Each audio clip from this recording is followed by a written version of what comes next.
ভাই মানুষের পিছনে লাইগা থাকার থেকে নিজের যোগ্যতা অর্জনে নিজেকে সময় দেওয়া অনেক বেশি বেটার। আমি এটা সব সময়ই করি, কারণ মানুষের পিছনে লেগে থাকার আমার সময় নেই, অন্যের সমালোচনা করারও সময় নেই। আমি জাস্ট নিজের যোগ্যতা অর্জনে ব্যস্ত থাকি। গতকালকেই আমি এই কেকটা বানাইছি, দেখেন কত স্পঞ্জি হয়েছে কেকটা। 2টা কেক বানাইছিলাম।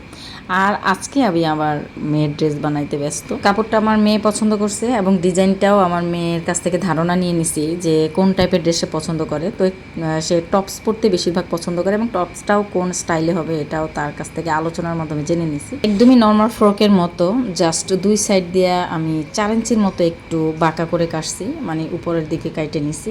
আর একটু ঢিলা কাটছি আর একটু শর্ট, জাস্ট এই টপ কাটিং। আর হুবহু আমি এভাবে বানাইছি, কারণ ঢিলা না দিলে একটু মানে কেমন গায়ে মিশে থাকে বা ভালো দেখায় না। বরাবরই আমার মেয়ে কিন্তু আমার হাতে ড্রেস পরতে অনেক বেশি পছন্দ করে। তো আপনারা জানাবেন আপনাদের কাছে কেমন লাগছে আমার মেয়ে এই ড্রেস মেকিংটা। ধন্যবাদ সকলকে।